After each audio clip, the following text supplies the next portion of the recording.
Hey everyone, welcome back to the Sunny Side. I'm Sonny, and in this video, we're going to talk about 5 ways that your shadow side keeps you repeatedly attracting the wrong kind of guy, man. Well, I don't know if it's the wrong guy. It all depends on the drama that you like in your life. However, these are 5 ways that your shadow keeps you attracting, a certain kind of person, for better or worse, man. All right, and as usual, we're doing 5 points from ChatGPT, and then I'll give you some examples from me. Right now, you don't really have to do anything. You don't have to. We're just doing shadow work on the sunny side right now, and that's it. And here's some tips. Number 1 from ChatGPT: shadow of unworthiness or self-sabotage. There we go, man. Shadow of unworthiness or self-sabotage. If there's a deep-seated belief that they don't deserve a healthy, stable relationship, a woman might unconsciously be drawn to partners who reinforce that belief. You guys getting this? So I'll say to you, unworthiness or self-sabotage. For example, so if a woman might unconsciously be drawn to partners who reinforce the belief that the woman's not worthy. This reverse roles if necessary. For example, she might consistently end up with partners who are emotionally unavailable or unreliable because it matches that hidden narrative that she's not meant to have more. Oh, that's interesting. All right, next. You guys cool with that? Leave it in the comment section. Number 1, a feeling of unworthiness or self-sabotage deep within the shadow, right? This is subconscious stuff. Number 2 might be a need to fix or rescue. Sometimes there's a shadow belief that love means fixing or saving someone. If a woman feels most comfortable in the role of the caretaker or the healer, that's an interesting one. I know you guys don't like to mother the guys, but at the same time, this is healer, right? So it's interesting. She might attract partners who have obvious issues or who need a lot of help. This keeps her in a familiar but ultimately unfulfilling cycle. I gotta tell you, man, as a guy, I resonate with this. You guys have seen me over the years. You know that I have a desire to fix or rescue things for sure. I can't always stop that. Unworthiness, self-sabotage. Yeah, okay, I do it, whatever. All right, next. But the fix thing, I get it. Next, number 3, excitement. Okay, excitement of the forbidden or rebellious. Oh yeah, man, I definitely like bad girls. Everybody knows that. Like everybody knows that. Oh man. Excitement of the forbidden or rebellious. There can be a shadow attraction to the thrill of the bad boy because it feels exciting or rebellious.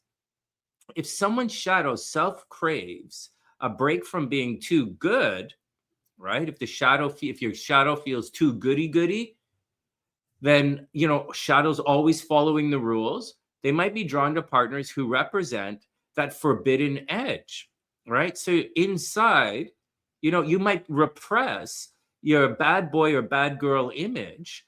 And as a result, the shadow, you see the bad boy and you're attracted because you repress that in yourself. Interesting. All right, let's continue. If someone's shadow craves a break from being too good or from always following the rules, they might be drawn to partners who represent the forbidden edge, only to find out it's not sustainable in the long run. All right, number 4, fear of intimacy. Another shadow might be a fear of real intimacy or commitment. Oh, I have commitment issues, obviously. If there's a... All right, let's continue, Matt.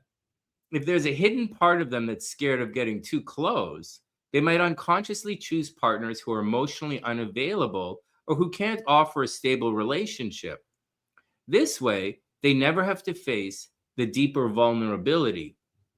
I guess fear of true intimacy, I get it. As a guy, I'm not sure that I understand that one, but like as a guy, I guess I have that problem as a guy. All right, whatever. All right, but I'm sure that you guys have that problem because you guys say that on the channel all the time.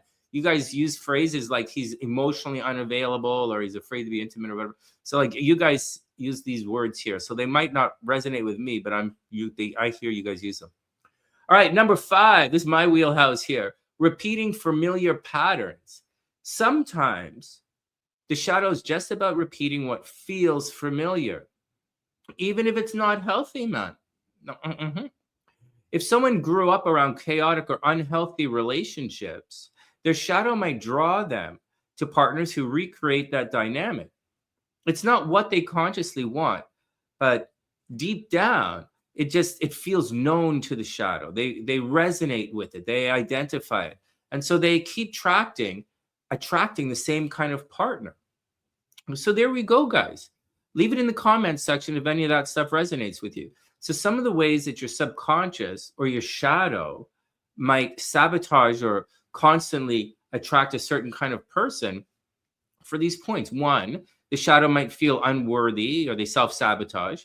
2, there's a need to fix or to rescue things. Sometimes, 3rd, there's a forbidden element or a rebellious element that you'll resonate with on the inside. And 4, there's a fear of true intimacy. And 5, we're found repeating familiar patterns. All right, next. So what is the shadow, man? So like, what is your shadow? Like, I guess your shadow is oh, okay. Let's leave this for a second. I'll talk to you guys about that, what I say in a second. So your shadow is your subconscious, man. It's part of you that holds you back, or it's the part of you that's repressed, or the part of you that you don't resonate with, or that you're trying to repress. And sometimes you can't do that, man. You have to let it out, or you have to integrate it. And so if you're like a total goody-goody, you might like repress your dark side. Or if you're a real badass, you might repress your goody-goody side. You know, like we're talking I'm using extreme examples here, or in my mind are extreme examples. But really, man, you just got to do it. All right, here we go. So here's what I said. Sonny says, I'm still learning, obviously, and I'm still doing the shadow work. But I think, okay, you guys ready? Where do you find your shadow? And we're talking about relationships here. So, in very simple, the person who turns you on, all right? So that girl who turns you on, man, or that guy that gives you the sexy bananas, right? That guy that's turning you on, for better or worse, right? For better or worse. And it's up to you to figure it out from there, right? But that guy that turns you on, that's your shadow. You're looking at that. You're like, why am I digging this guy and not digging that guy? Because this guy here, however he expressed himself, or however he revealed himself or parts of himself, he is representing your shadow, like for better or worse. For better or worse. As we progress, you're going to realize, remember, we're becoming sovereign empaths, and we choose what comes in and we choose what stays out, right? Selective empathy is what we're developing here. So that guy represents your shadow, but he also gives you the sexy bananas, man. So like maybe you want some sexy bananas for the weekend, and then you're cool again. All right, so don't like knock your shadow. All right, next. All right, so you got to say, why does that cat turn me on so much, man? Why does that girl turn me on? And that's part of you. That's your shadow. Okay, that's one. On the other hand, it's also what you don't like in others. Right. It's not always bad. Okay. Like it's not always bad. Maybe you don't always, this is not the morality side. This is the sunny side, right? This is not the side of valor. This is the side of honesty. So, and honest with yourself. So things you dislike in others don't always have to be negative things. Like maybe you don't like, maybe you hate goody goodies.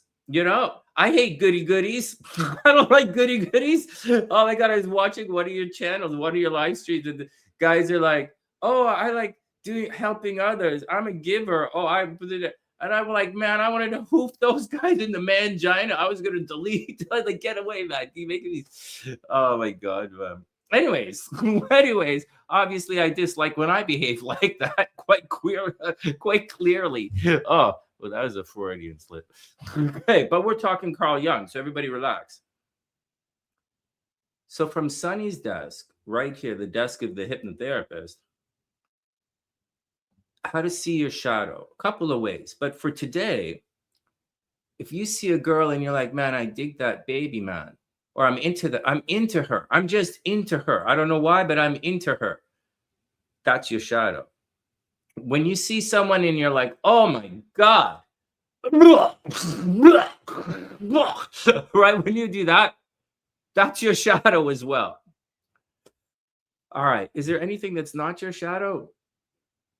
At least so far, this is what we have. Okay, guys, leave it in the comments section. Write it down. I'm trying to find very simple ways to identify the shadow so that next we can converse with it. We'll do a couple more of these videos right here about how it's messing you up and maybe ways that you can find it, and then we'll address it down the road. That's the action, man, from TheSunnySide.net. Have fun with it, man. Your shadow is part of you. We're also developing empathic superpowers, man. And like I said, if you keep down this path of shadow work that we're doing, you're going to explode your brain, man. It's worth it. From TheSunnySide.net, I'm Sonny. Wishing everyone the best of an amazing day. And I'll see you guys soon.